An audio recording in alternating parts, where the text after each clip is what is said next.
This channel does not promote any violent, harmful, or illegal activities. All content provided by this channel is meant for an educational purpose only.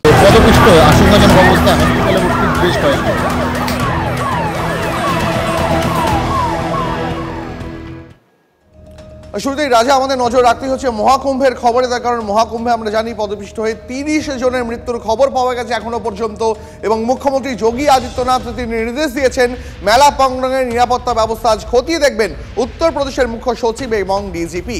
কিভাবে দুর্ঘটনা ঘটলো সেই নিয়ে আলাদা তদন্ত report জমা দেবে উত্তরপ্রদেশ পুলিশ। দুর্ঘটনার কারণ খতিয়ে দেখার জন্য ৩ সদস্যের বিচার বিভাগীয় কমিটি গঠন করেছেন উত্তরপ্রদেশের মুখ্যমন্ত্রী। আরও বিস্তারিত জানাবেন আমাদের সঙ্গে নয়াদিল্লির সহকর্মী জ্যোতির্ময় কর্মকার রয়েছেন। জ্যোতির্ময়, দেখো, গতকাল দফায় দফায় বৈঠক হয়েছে এবং সেই উচ্চ পর্যায়ের বৈঠক থেকেই মেলার ব্যবস্থাপনা পরিকাঠামোর ক্ষেত্রে 5টি গুরুত্বপূর্ণ পদক্ষেপের ঘোষণা করা হয়েছে এবং তা সঠিকভাবে বাস্তবায়িত হচ্ছে কিনা তা দেখার জন্য, সরজমিনে খতিয়ে দেখার জন্য উত্তরপ্রদেশের মুখ্য সচিব এবং ডিজিপিকে দায়িত্ব দিয়েছেন উত্তরপ্রদেশের মুখ্যমন্ত্রী যোগী আদিত্যনাথ। আজ কিছুক্ষণের মধ্যেই উত্তরপ্রদেশের মুখ্য সচিব এবং ডিজিপি তারা মেলা প্রাঙ্গণে পৌঁছে যাবেন এবং তারা এই পদক্ষেপগুলির সঠিক বাস্তবায়ন হয়েছে কিনা তা তারা খতিয়ে দেখবেন। পদক্ষেপগুলি কি? প্রথমত, যে কথা আমরা জানিয়েছিলাম যে মেলা প্রাঙ্গণে ভিআইপি কালচার, এই বিষয়টি সবথেকে বড় সমস্যার কারণ হয়ে দাঁড়াচ্ছে। যখন মকর সংক্রান্তির সময় আমরা মেলা প্রাঙ্গণে ছিলাম সেই সময়ও আমরা জানিয়েছিলাম যে পন্টুন ব্রিজ থেকে শুরু করে একাধিক রাস্তা ডেজিগনেটেড রাখা হচ্ছে শুধুমাত্র ভিআইপি মুভমেন্টের জন্য। এর পাশাপাশি আপৎকালীন পরিস্থিতিতে অ্যাম্বুলেন্স বা ফায়ার ব্রিগেডের গাড়ি যাতে মুভ করতে পারে তার জন্য একাধিক রাস্তা বা রুট বন্ধ রাখা হচ্ছিল। কিন্তু গতকালের ঘটনা থেকে শিক্ষা নিয়ে সমস্ত রাস্তা খুলে দেওয়ার সিদ্ধান্ত নেওয়া হয়েছে। মেলা চত্বরকে নো ভেহিকল জোন অ্যানাউন্স করা হয়েছে, অর্থাৎ কোনো গাড়ি প্রবেশ করবে না যে জায়গাতে মেলা চলছে এই 4000 হেক্টর এলাকার মধ্যে। এবং যেটা গুরুত্বপূর্ণ বিষয়, যে ভিভিআইপি পাস, যে স্পেশাল পাস ইস্যু করা হয়েছিল, অর্থাৎ গাড়ি নিয়ে যে কোনো জায়গায় পৌঁছে যাওয়া যাবে, যে কোনো জায়গাতে প্রবেশ করতে পারবেন যাদের কাছে স্পেশাল পাস রয়েছে তারা, যাবতীয় পাসকে অবৈধ ঘোষণা করে দেওয়া হয়েছে। সমস্ত পাস সম্পূর্ণভাবে প্রত্যাহার করে নেওয়া হয়েছে। তৃতীয়ত, মেলার মধ্যে ওয়ান ওয়ে রুট চালু করা হয়েছে, অর্থাৎ পুণ্যার্থী থেকে শুরু করে সাধারণ মানুষ বা এক্ষেত্রে যারা ভিআইপি রয়েছেন প্রত্যেককেই একটি রুট দিয়ে তারা যাবেন এবং অপর রুট দিয়ে তারা বেরোবেন। এর আগে আমরা যা দেখে এসেছি, অর্থাৎ আজ থেকে প্রায় 15 দিন আগে, 20 দিন আগে আমরা যে ছবি দেখে এসেছি যে কচ্ছপ দুয়ার, সেখানে রাস্তা যথেষ্ট প্রশস্ত, কিন্তু সেই রাস্তা দিয়েই ভিড় যাচ্ছিল এবং সেই রাস্তা দিয়েই মানুষ ফিরে আসছিল। একেবারে জ্যোতির্ময় আমাদের সঙ্গে থাকো, আমি তোমার সঙ্গে আবারও কথা বলবো। তবে মুখ্যমন্ত্রী যোগী আদিত্যনাথ তিনি আজ দুর্ঘটনাস্থল সেখানে যেতে পারেন এবং খতিয়ে দেখতে পারেন গোটা ব্যবস্থা। তিনি কি জানিয়েছেন সেখানে যাওয়ার আগে শোনাবো দর্শকদের। एक दुर्भाग्यपूर्ण हादसा इसी दौरान अखाड़ा मार्ग पर संगम के तट पर हुआ, जिसमें 90 से ज्यादा लोग गंभीर रूप से या सामान्य रूप से घायल हुए।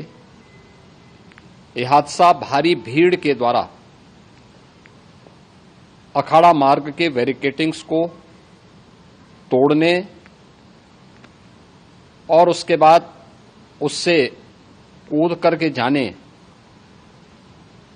के कारण वहां पर हुआ है, जिसमें 30 के आसपास लोगों की दुखद मृत्यु हुई है। মহাকুম্ভে পদপিষ্ট হয়ে মৃত্যু কলকাতার বাসিন্দার। ছেলে, মেয়ে এবং বোনের সঙ্গে কুম্ভে গিয়েছিলেন কলকাতা পুরসভার 95 নম্বর ওয়ার্ডের বাসিন্দা বাসন্তী পোদ্দার। পরিবার সূত্রে জানা গিয়েছে হুড়োহুড়ির মধ্যে আচমকাই পড়ে যান বাসন্তী পোদ্দার, তখনই পদপিষ্ট হয়ে মারা যান তিনি। মহিলার ছেলের হাতে তুলে দেওয়া হয়েছে দেহ।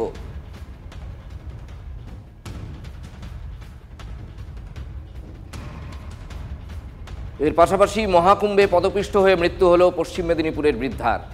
মেয়ে জামাইয়ের সঙ্গে পুণ্য স্নানে গিয়েছিলেন শালবনির গোদাপিয়াশাল সংলগ্ন কাছারি রোড এলাকার বাসিন্দা বছর 78-এর উর্মিলা ভূঁইয়া।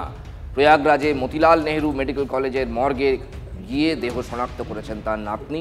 আমরা কথা বলবো পশ্চিম মেদিনীপুরে ওই বাড়িতে শোকার্ত পরিবারের মধ্যে পৌঁছে গিয়েছেন TV9 বাংলার প্রতিনিধি দেবব্রত। দেবব্রত, যদি পরিবারের লোকজনের সঙ্গে কথা বলা যায়।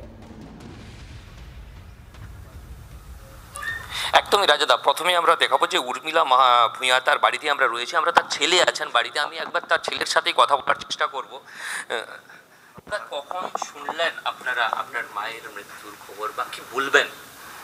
আমরা শুনেছি 1:15 1:30 নাগাদ এরকম সময়। আমি শুনিনি, আমি শুনেছি অফিসে ওই 1:45 বা 1:15 এরকম সময়। বলবেন মানে মায়ের মৃত্যু এ ধরনের তীর্থযাত্রায় গিয়ে, তীর্থযাত্রায় যে মারা গেছে কি বলবো, বলতে মারা গেছে এখন তো কিছু বলতে পারছি না। মানে আমার তো এক প্রকার মানে একটা ডান হাত লোকের ভেঙে গেলে যেরকম অবস্থা হয় আমারও সেই অবস্থা হয়ে গেছে। পরবর্তী প্রশাসনের ক্ষেত্র থেকে, প্রশাসনের পক্ষ থেকে কোনো যোগাযোগ, কিভাবে কি কথা বলেছে?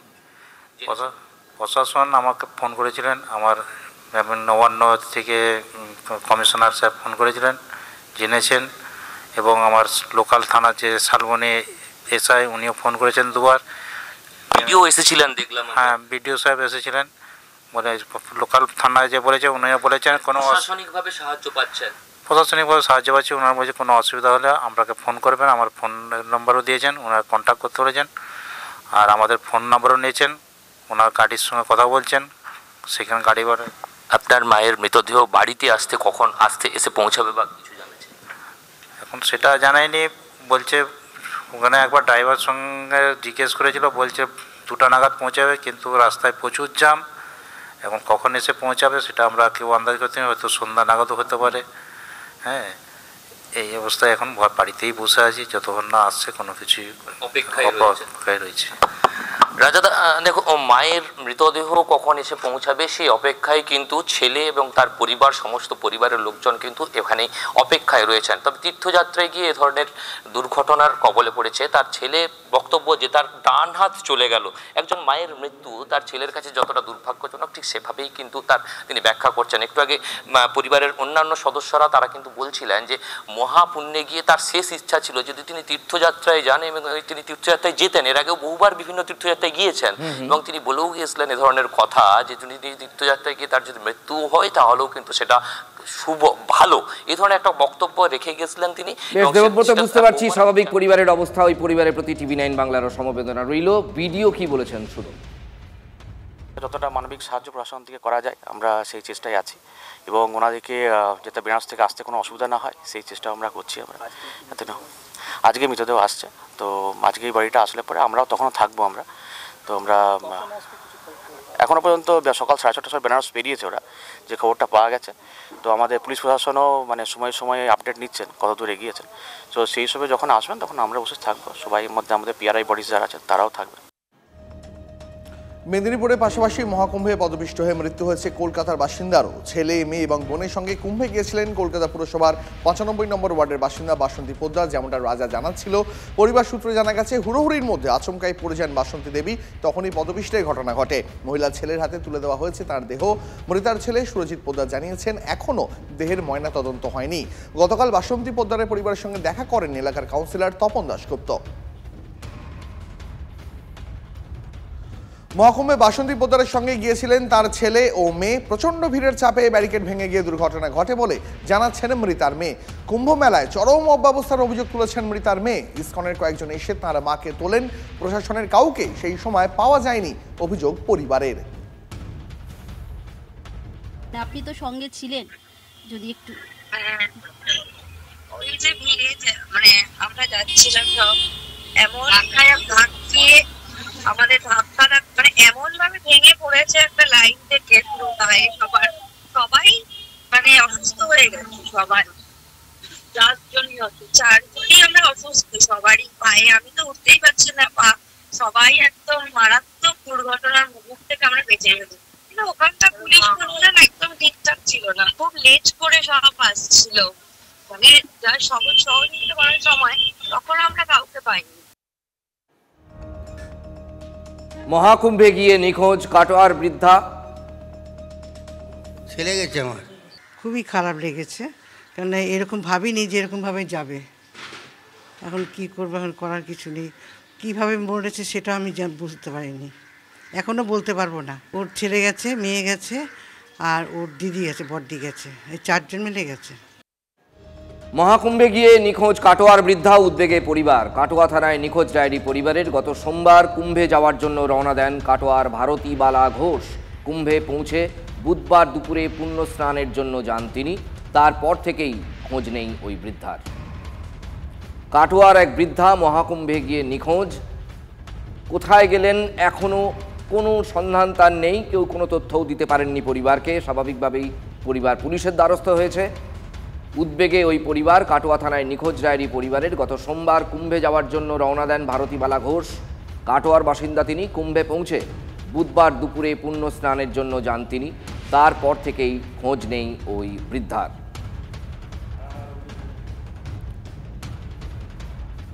আমাদের সঙ্গে রয়েছেন বর্ধমানের প্রতিনিধি কৌশিক দত্ত, পূর্ব বর্ধমানের প্রতিনিধি। কৌশিক, এখন কি কোনো খোঁজ পাওয়া গেল? এখনো পর্যন্ত কুম্ভ মেলায় গিয়ে কাটোয়া থেকে নিখোঁজ হয়ে যাওয়া বৃদ্ধার কিন্তু এখনো পর্যন্ত কোনো খোঁজ মেলেনি এবং এই খবর কিন্তু গতকাল তার পরিবারে পাওয়া মাত্র পরিবার কিন্তু উদ্বিগ্ন। আজকে পরিবারের তরফ থেকে কাটোয়া থানাতে নিখোঁজ ডায়েরি করার জন্য সকলে এসেছে এবং যেটা পরিবার থেকে জানানো হচ্ছে যে আজকে পরিবারের বেশ কয়েকজন ওই ভারতীবালা ঘোষকে যিনি নিখোঁজ রয়েছেন তাকে খোঁজার জন্য ইতিমধ্যে কুম্ভর দিকে রওনা হয়েছে কয়েকজন পরিবার। কিন্তু এখনো পর্যন্ত কুম্ভ যে টিম রয়েছে বা কাটোয়া প্রশাসনিক তরফ থেকে কিন্তু ওই বৃদ্ধার কোনো খোঁজ পাওয়া যায়নি এখনো পর্যন্ত, এই খবর। আমাদের সঙ্গে রয়েছেন পূর্ব বর্ধমানের প্রতিনিধি কৌশিক। তার সঙ্গে কে কে গিয়েছিলেন যদি জানানো যায়? দেখো, কাটোয়া থেকে গত সোমবার একটি টিম গেছে, যে টিমে বেশ কয়েকজন ছিল।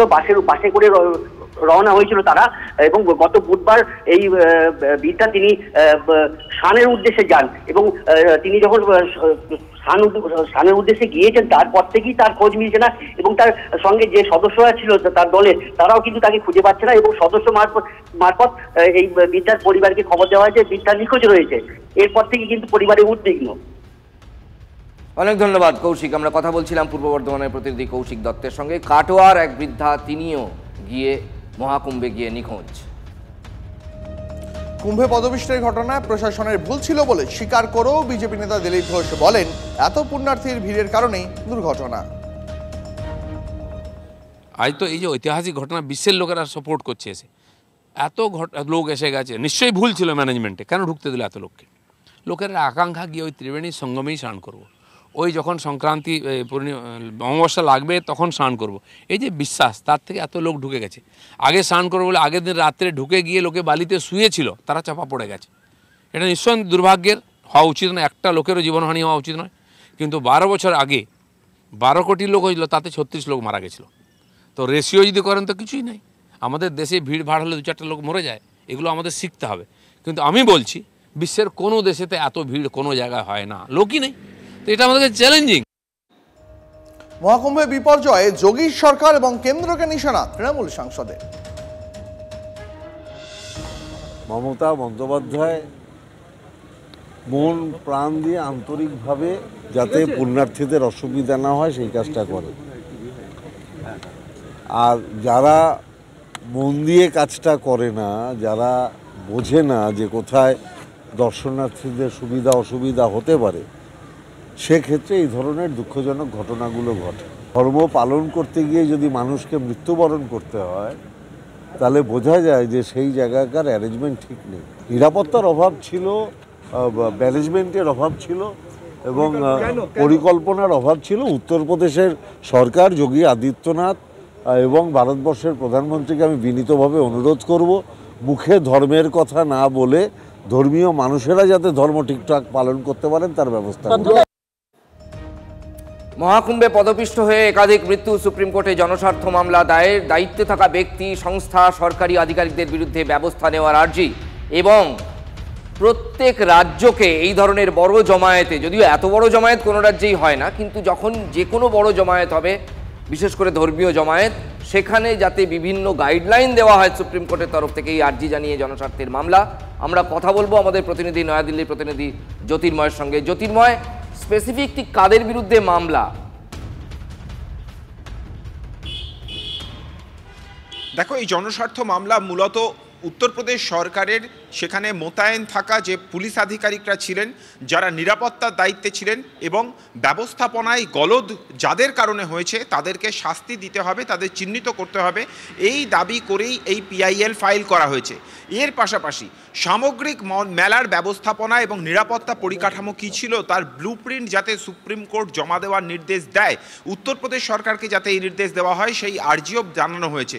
এর পাশাপাশি এই ধরনের মেলা অ্যারেঞ্জমেন্টের ক্ষেত্রে কী কী পদক্ষেপ করা উচিত, বিশেষত শুধুমাত্র উত্তরপ্রদেশ সরকার নয়, অন্যান্য রাজ্য সরকারগুলি, এবং তাদেরকেও যে এক্ষেত্রে দায়িত্ব নিতে হবে, অর্থাৎ তাদের আলাদা করে এখানে জায়গা দিতে হবে এবং প্রত্যেক ভাষায়, অর্থাৎ শুধুমাত্র হিন্দি বা ইংলিশ নয়, বিভিন্ন রাজ্যের বিভিন্ন ভাষায় যাতে গাইডলাইন থাকে, মানুষ কোন দিকে যাবেন, কি করবেন, সেই বিষয়ে যাতে সুনির্দিষ্ট নির্দেশিকা থাকে, সেই বিষয়ে সুপ্রিম কোর্ট তারা নির্দেশিকা দিক এই আবেদন করে জনস্বার্থ মামলা দায়ের করেছেন আইনজীবী বিশাল তিওয়ারি। অনেক ধন্যবাদ জ্যোতির্ময়। আমরা কথা বলছিলাম আমাদের নয়াদিল্লির প্রতিনিধি জ্যোতির্ময়ের সঙ্গে। কালকে মহাকুম্ভে যে দুর্ঘটনা ঘটেছে তারপর সুপ্রিম কোর্টে জনস্বার্থ মামলা দায়ের হলো এবং সেই জনস্বার্থ মামলার মূল বিষয়বস্তু হচ্ছে দীপ যে গাইডলাইন দিতে হবে সমস্ত রাজ্যকে, স্পেসিফিক গাইডলাইন এবং মাল্টিপল ল্যাঙ্গুয়েজে, সব ধরনের ভাষায়।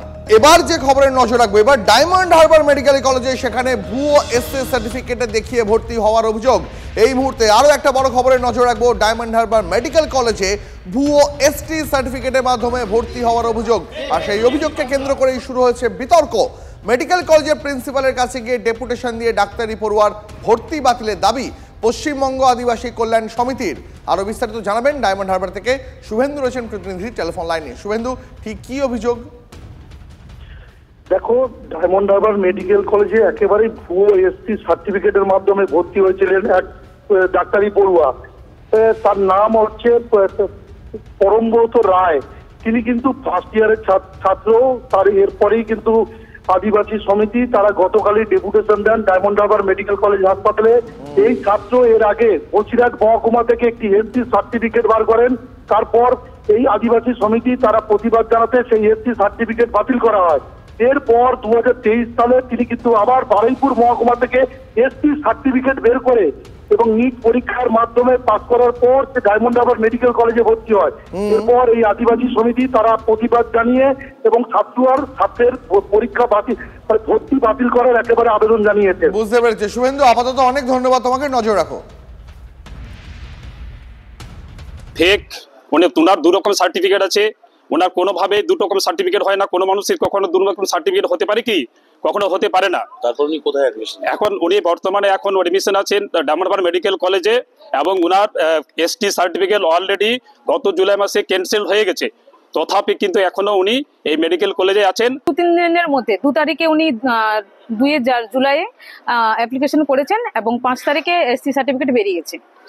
এটা এত সম্ভব। আমাদের যেখানে 1 বছরের পর বছর আমরা কাস্ট সার্টিফিকেট পাই না, কিন্তু একজন আদিবাসী কি করে সেটা কিছুদিনের মধ্যে পেয়ে যায়। দুর্নীতির ছাপ দেখছেন নাকি? হ্যাঁ, দুর্নীতির ছাপ তো অবশ্যই। এখান থেকে প্রমাণিত হয় যে এই বসিরহাট SDO সে রায় মন্ডল এরকম অনেকজন আছে যাদেরকে এই সার্টিফিকেট প্রদান করে। আমাদের পদক্ষেপ হচ্ছে যত তাড়াতাড়ি যত দ্রুত সম্ভব এই সমস্ত ফেক ST ধারীদের বিতাড়িত করা, আর শুধু বিতাড়িত নয়, তাদের বিরুদ্ধে লিগ্যাল অ্যাকশন নেওয়া। বেপরোয়াভাবে বাস চালানোর জন্য মৃত্যু রুখতে চালকদের উপর নজরদারি করতে বিশেষ অ্যাপ আনছে রাজ্য সরকার। সরকারি বেসরকারি সব যাত্রীবাহী বাসের প্রতি মুহূর্তের গতিবিধির ওপর নজরদারি চালাবে পরিবহন দফতরের এই অ্যাপ। আগামী সপ্তাহের মধ্যেই বিশেষ এই অ্যাপ চালু হবে। খবর পরিবহন দফতর সূত্রে, চালকদের ওই অ্যাপ অন করেই বাস চালাতে হবে। অ্যাপ অন হলেই কোন বাস কোন রুটে চলছে, কত গতিতে ছুটছে সব কিছুই জানতে পারবে পরিবহন দফতর। এমনকি কোনো বাস বেপরোয়া গতিতে ছুটলে সেটাও অ্যাপের মাধ্যমে সরকার জানতে পারবে আগেই। বেপরোয়া গতিতে রাস্তা দিয়ে যাত্রীবাহী বাস ছুটলেই চালককে সতর্ক করবে পরিবহন দফতর। তার মানে ওয়ার্নিং দেওয়ার ব্যবস্থাও থাকছে। নিষেধাজ্ঞা উপেক্ষা করলেই বাতিল হবে সংশ্লিষ্ট চালকের ড্রাইভিং লাইসেন্স। যাত্রীবাহী বাসের গতি নিয়ন্ত্রণ করতে পারলে দুর্ঘটনা অনেকটাই কমানো যাবে বলে দাবি পরিবহন দফতরের। সরকারি এবং বেসরকারি দুটো গাড়ির ড্রাইভারকেই আমরা একটা বিশেষ অ্যাপ তৈরি করেছি, আমাদের IT ডিপার্টমেন্ট তৈরি করেছে। সেই অ্যাপের মাধ্যমে আমরা তাকে ট্র্যাক করব। অর্থাৎ সকালবেলায় এই অ্যাপটা তাকে ডাউনলোড করতে হবে এবং সেই ড্রাইভারকে আমরা ট্র্যাকিং করতে পারবো এবং সে কোন গতিতে চালাচ্ছে, বেপরোয়া চালাচ্ছে কিনা, র্যাশ ড্রাইভিং করছে কিনা আমরা সবটাই ধরতে পারবো এবং তাকে এই নিয়মটা মেনে চলতে হবে, নিয়ন্ত্রণের মধ্যে গাড়ি চালাতে হবে এবং সেই ড্রাইভার যদি কথা না শোনে তাহলে একটি সতর্কীকরণের পরই কিন্তু তার ড্রাইভিং লাইসেন্স আমরা বাতিল করে দেবো এবং বেপরোয়া গাড়ি চালিয়ে মৃত্যু যদি হয় তাহলে কঠোরভাবে আইনগত ব্যবস্থা ড্রাইভারের প্রতিও নেওয়া হবে। আসি পরের খবরে। কলকাতা পুরসভার নজিরবিহীন উদ্যোগ, এবার থেকে নর্দমার জলকে শোধন করে কাজে লাগাতে চায় পুরসভা। তার জন্য আইআইটি খড়গপুরের প্রযুক্তি কাজে লাগিয়ে রাস্তা ধোয়া এবং গাছে জল দেওয়ার কাজে এই নর্দমার জলকে পরিশোধিত করে ব্যবহার করতে চায় কেএমসি।